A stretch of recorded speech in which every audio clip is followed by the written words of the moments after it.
Hola Ernest, hola chicas, ¿cómo están? ¿Cómo andan todos por ahí? Buenas, buenas. Te necesito para que me defiendas de estas tres, Por favor. tres personas que me atacan mucho. Lloraste, Cuatro. lloraste de risa recién, de nada, de nada. A ver, Ale, dale, arranquemos. Bueno, es una semana en la que me parece que hay que hablar de las fábricas, Ernest, hay que hablar de la industria, porque arrancamos conmocionados por yo no sé si a ustedes les pegó tanto como a mí lo de las ollas Essen. Las ollas Essen son un emblema, no solo por la marca, la calidad a la que están asociadas, una historia de una pyme familiar que crece, que adopta el modelo de ventas directas, ¿viste? Tipo Tupper, reunión, boca en boca, pero además tiene el sello del buen diseño. Me acuerdo cuando mi hermano que es diseñador y asesor de pymes, industria, en su momento estuvo a cargo del programa de buen diseño y me contaba las cosas espectaculares que hacían los Essen. Bueno, Essen rajó Pero a 35. ¿Essen es una familia argentina? Sí, claro. Ah, Es no una tenía empresa. idea.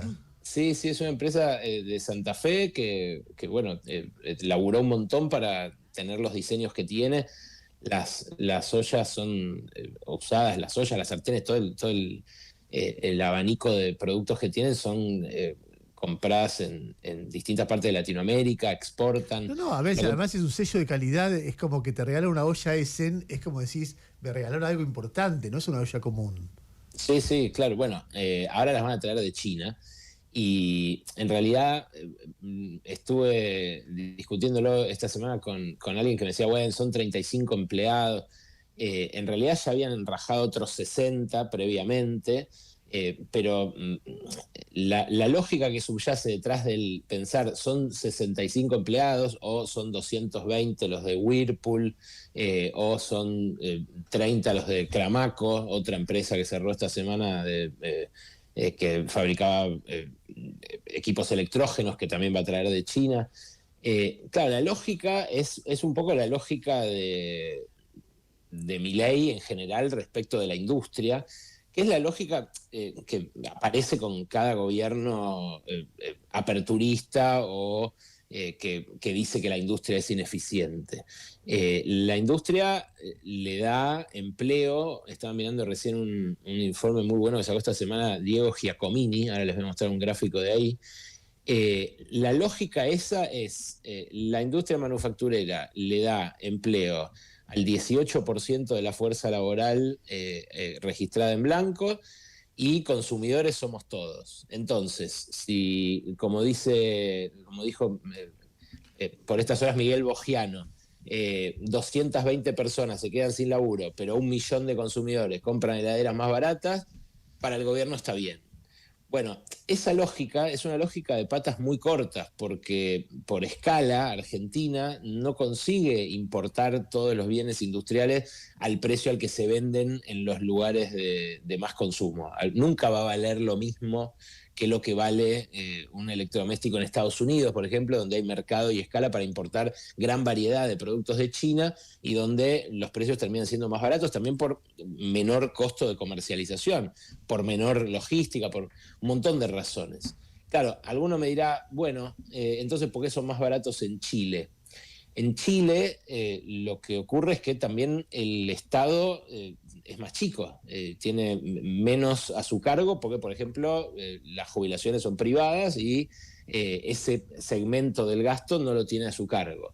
Así son de bajas también las jubilaciones de las AFP, pero bueno, eso redunda también en que allá un poco más bajo termine siendo el precio. Ahora, la pregunta es, ¿entonces no vamos a tener más industria? Porque es un poco lo que subyace, lo que estamos viendo en esto que, por ejemplo, el diario La Nación presenta como reconversión. El otro día, a la noticia de que cerraba Whirlpool la planta en Pilar que abrieron en 2022 para hacer heladeras, para hacer lavarropas, perdón, le puso reconversión. O sea, reconvertirse puede reconvertirse una planta vieja, una fábrica con tecnología fuera de... ¿Sabes lo que me vuelve loco a mí del argumento? Porque yo soy intento siempre entender la complejidad de los procesos, ¿no? Entonces, vos agarrás y decís, bueno, ponele que para tener una industria competitiva la Argentina paga un costo determinado, ponerle precios más caros, ponerle subsidios, ponerle proteccionismo para que, bueno, intervenirse en el sistema de precios internacionales protegiendo eso, y eso por ahí tiene un costo alto. Entonces, ¿qué dice tipos como Boyano? Bueno, 200 tipos se quedan sin trabajo, pero 10 millones o 1 millón compran heladeras más baratas. Ahí vos tenés un problema. Vos decís, bueno, yo quiero heladeras más baratas y tengo un problema que si desmonto el sistema actual, la gente queda desocupado. ¿Cómo lo resuelvo? Bueno, es un dilema. Resolverlo por el tema de más barato se está cargando a decenas de miles de personas, o sea, decenas de miles de familias que pasan a la informalidad o a la desocupación. Entonces vos decís, estos tipos no están pensando, porque si vos tenés un problema ahí, que tenés que decidir entre dos bienes, bueno, ves cómo hacer una especie de negociación entre uno y otro que proteja a la fuerza laboral lo más que puedas y al mismo tiempo defienda los precios lo más que puedas. Ahora, si solo estás mirando los precios, estás entregando a los laburantes. Entonces lo que me vuelve loco de eso es la falta de todo lo que dice la ortodoxia en general, es la falta de complejidad de los razonamientos, porque estás dejando gente en banda y te chupa un huevo. ¿Entendés? Vos hablás con otros y te dicen, bueno, pero se está reconvirtiendo y toda esta gente que está cayendo del sistema va a encontrar en nuevos desarrollos más competitivos, la energía, el agro, fuente de trabajo. ¿Ves lo que pensaron estos 2 años? Y en Neuquén, que es donde más se explotó la energía, tenés 7.000 fuentes de trabajo nuevas no registradas. Solo 7.000. Se perdieron solo en Santa Cruz. El resto es todo pérdida. Son 200.000. Entonces todo es una historia donde vos tenés un montón de documentación de un grupo de gente muy dogmática que pone como quinta fondo en función de un modelo económico que está basado en una idea incomprobable. Y que algún día nos vamos a dar cuenta, ay, me equivoqué, no es que te iba a generar tanta fuente de trabajo, no es que, ¿entendés? Y la gente en el medio, y bueno, ¿qué va a hacer? Costo de haberme equivocado con una teoría pelotuda. No se suele muy sí. No. Es que no es solo los laburantes, Ernest, son los empresarios también. En términos de empleo, si vos sumas comercio, industria, transporte, construcción y gastronomía, tenés 6 de cada 10 empleos. Tenés todos sectores que están siendo, esos 6, esos que te acabo de mencionar, sectores que están siendo atacados por el dólar barato. La construcción, que está carísima en dólares, se frenó, además de que se frenó la obra pública. Eso es 6% del empleo nacional. El comercio, esta semana también hubo rajes en Frávega, cantidad de rajes en Frávega que están reacomodándose a la realidad de que buena parte de lo que se vende por comercio electrónico. Bueno, eso es 20% del empleo. La industria, que son todos los cierres que te acabo de enumerar, 18% del empleo, el transporte local 8%, el turismo habría que agregar que tuvo un buen fin de semana largo, básicamente la costa atlántica y los destinos, algunos destinos puntuales del cabotaje, porque son destinos que el segmento que hace turismo, que tiene poder adquisitivo, no va a visitar en el verano. Entonces, tuvieron un buen fin de semana largo como anticipo de lo que va a ser una mala temporada en enero y en febrero. Ahora, lo de la industria parece ser algo más que un efecto colateral de querer que las cosas sean baratas atrasando el tipo de cambio, que es un intento de remedar los 90 sin la inversión extranjera que había en los 90, ¿no? Sin el ingreso de guita que había en los 90. La verdad es que con la industria parece haber algo más. Con la industria parece haber como una intención de que efectivamente se desmantele, y eso se entrevió en la declaración de Pablo Lavigne, el secretario de Comercio, que un poco respondiéndole a Paolo Roca, en su reclamo que ustedes reiteraron varias veces en la Unión Industrial, de una política industrial, le terminó diciendo: la mejor política industrial es la que no se tiene. Ahora, fíjate vos... Además es una hipocresía, porque si vos mantenés el dólar barato y mantenés altas tasas de interés y abrís la economía al mismo tiempo, estás teniendo una política industrial, que es la de destrucción. Anti-industrial. Claro, es la destrucción de la industria, pero es una política, no es una mirada neutral sobre el tema. Mirá el desglose de lo que el INDEC publicó esta semana. Viste, hubo una controversia, quizás quedó entre economistas, pero ustedes creo que algo la repasaron, por el EMAE, el dato de actividad económica, que parecía que iba a dar recesión ya después de 2 trimestres de caída de la actividad, y zafaron porque dieron el dato de septiembre y dio 0,5 de recuperación frente a agosto. A su vez revisaron los datos anteriores. Bueno, la primera de las placas que le pasé a Juli para compartir se ven los componentes del EMAE. Mirá, porque es espectacular cómo lo graficó Giacomini. Fíjate Perdóname que te cómo. corrija un cachito. Este gráfico originalmente no es de Giacomini. Giacomini lo toma de Carlos Rodríguez. Es Ah, decir, el que lo del sube, desglose. claro, el que lo Ah, sube es bien. Carlos Rodríguez y Giacomini dice, muy buen cuadro y voy a ampliar. Y amplía un montón de otros elementos. Pero es fantástico el cuadro. Bueno, te muestra cómo lo que sostuvo la actividad en septiembre fue la actividad de los bancos, fueron las comisiones de los bancos en la ola de créditos hipotecarios que se firmaron para esquivar la devaluación que iba a venir después de las elecciones, y también por los créditos que se concretaron en ese mes y por las tasas de interés que ya estaban volando en ese momento justamente para frenar la corrida preelectoral. Bueno, ahí tenés el EMAE, que se mantiene, como ves, ese 0,5% de arriba, pero la disparada del 40% de la intermediación financiera, que es la que lo sostiene. Y si mirás la industria, puntualmente, que obviamente está abajo del promedio, tira para abajo del promedio, igual que la construcción, Que que es la todo lo que línea te decía. violeta oscura. Si mirás la industria y la comparás, que esto sí es lo que agregó Giacomini, la comparás con otras recesiones industriales de antes de la pandemia, en su caso compara con, por ejemplo, el último año de Cristina con Kicillof, compara con la apertura del cepo de Macri, con el derrumbe de Macri de 2018-2019, lo que ves es que esta recesión industrial, que es la roja en ese gráfico que te estoy mostrando, no solo es la más larga, sino que además es la que termina más abajo. O sea, fue la más efectiva, estos 2 años de Milei fueron los más efectivos en términos de destrucción de parte del tejido industrial. Y eso es lo que se está acelerando ahora. Mirá, lamentablemente a los nombres de empresas que recién mencioné, Essen, Whirlpool, Cramaco, se les van a agregar muchas otras más en las próximas semanas. ¿Por qué? Bueno, porque han bajado un poco las tasas de interés, que llegaron al 170% anual, han bajado de vuelta cerca del 40-50%, pero sigue siendo un costo financiero positivo en términos reales, o sea, sigue siendo mucho más caro, mucho más alta que la inflación, la tasa de interés. Eso hace que endeudarse para producir sea un riesgo grande, porque no sabes si va a haber mercado, porque hay un montón de importaciones a caballo de la apertura importadora. Y entonces esa línea roja que te compara todas las recesiones previas con la de Milei, bueno, va a seguir para abajo. Va a seguir para abajo además porque cuando mirás la tasa de inversión, que esto lo publica Orlando Ferreres, en el tercer gráfico lo están viendo. Perdóname, lo que se ve para la gente que está viendo YouTube, lo que se ve en celeste, que es la curva que más cae, es la caída de la pandemia, imagino yo, ¿no? Con lo cual vos ves en rojo la recesión industrial más profunda desde, digamos, por lo menos 2001. Sí. La actividad industrial hoy está sacando la pandemia en su peor nivel de los últimos 17 años.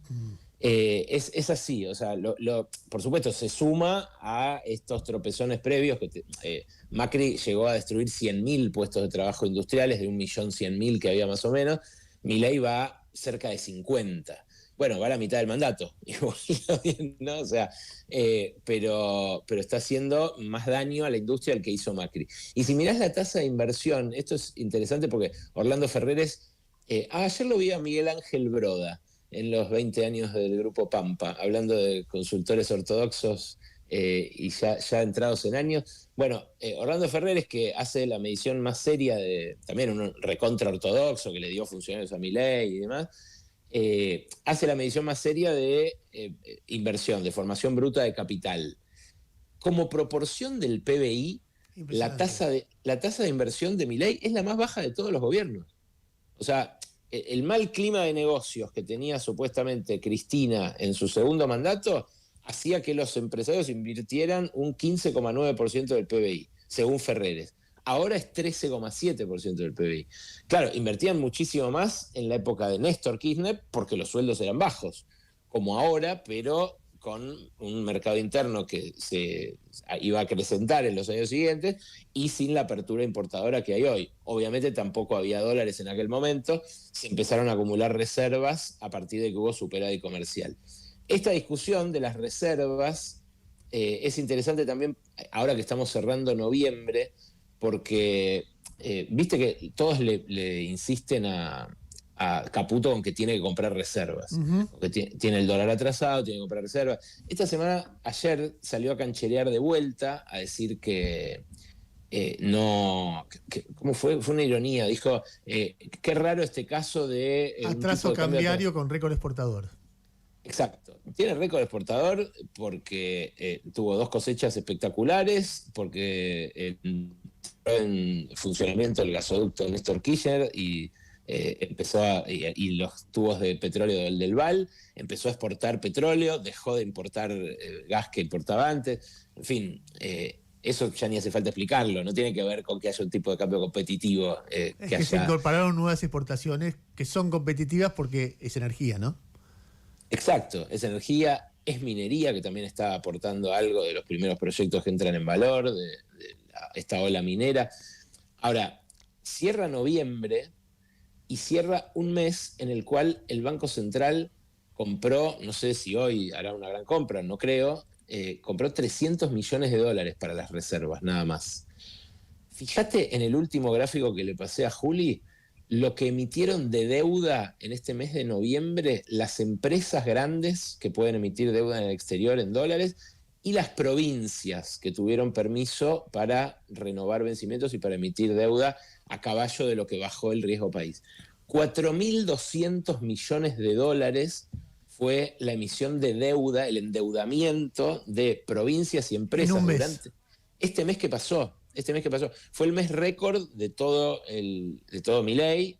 Habría que ir muy atrás para encontrar un registro más alto, digamos, de empresas. Bueno, esta Pampa, que celebraba ayer sus 20 años, fue una de las que colocó con éxito y a buenas tasas en el exterior bonos y obligaciones negociables, porque básicamente le prestan dólares sabiendo que va a perforar pozos en vaca muerta, que va a ser negocio seguro, que se los van a poder repagar, a esa tasa de interés les conviene. Bueno, de esos 4.200 palos, Bausili se compró 300 nada más. Y hoy saca un informe, ahora a la mañana en el pre-market sacó un informe 1816, de una consultora que también le cito mucho en estas comparecencias de viernes, que ya se han convertido en un clásico, sacaron un informe diciendo eso, diciendo, che, mirá qué pocas reservas compraron.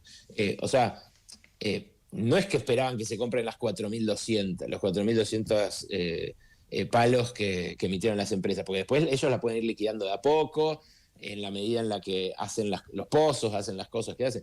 Ahora, esperaban que se comprara más en el mercado, y eso no pasó. Tampoco va a pasar de la mano de exportaciones de trigo, que son las que se hacen ahora en diciembre, básicamente porque Caputo está atado, aferrado a este tipo de cambio, a este esquema de bandas, que todo el mundo le dice que no va a funcionar, que el Fondo Monetario también le debería decir que no va a funcionar, pero que el Fondo Monetario va a convalidar en la revisión de ahora de diciembre. Mirá, ayer hablaba con un tipo que labura en el Fondo Monetario, me decía, el fondo ya quemó toda su credibilidad técnica cuando le dio el segundo préstamo a la Argentina, el préstamo de este año de 20.000 palos, y ya no le importa, no le importa quedar bien como, digamos, ser coherente con sus opiniones previas.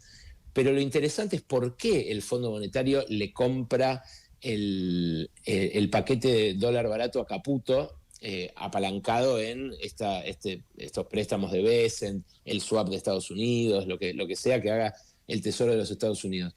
Y tiene sentido lo que me dijo. Me decía, las críticas que tuvo Trump y el subsecretario del Tesoro en Estados Unidos por salvar a la Argentina fueron políticas y empresariales. Las políticas le chupan un huevo. Todo lo que dijo Liz Warren, lo que dijeron los demócratas, ¿verdad? No le importa. Sí le importa lo que dijeron los ojeros de Kentucky y de Illinois. Porque le dijeron, vos estás rescatando a los que compiten con nosotros por venderle a China. China no nos está comprando a nosotros, les está comprando a ellos. ¿Cómo contestó, me decía este funcionario del fondo, cómo contestó Bessent a esa presión que sí le importa porque es su base electoral? Con el segundo tuit que saca cuando empezaba el rescate a Milei, cuando le dijo, ustedes tienen que volver a poner las retenciones. Basta del tax holiday, ¿te acordás que hubo un sí, tuit? Totalmente. Bueno, dice, Bessent lo que les dice a sus granjeros es, yo voy a fundir al campo argentino, que son sus competidores, con retenciones y tipo de cambio bajo. O sea, con dólar barato y retenciones, el campo argentino, que es hiperproductivo y que compite de igual a igual con esos monstruos de Illinois, va a volver a ser poco competitivo como eran los 90. Entonces, China, cuando arregle con nosotros, que China va a terminar arreglando con Trump en algún momento, es obvio, así como terminó arreglando con todos. Bueno, esta misma semana ya se conoció que le frenaron exportaciones a Brasil para comprarle soja a Estados Unidos. Exacto. Bueno, eso va a pasar y el campo argentino lo va a sufrir. La agroindustria argentina va a sufrir en algún momento este combo de políticas que está sufriendo la industria manufacturera, y el Fondo Monetario acepta algo que habitualmente no acepta, porque siempre impone devaluaciones para que los países acumulen reservas y le paguen la deuda.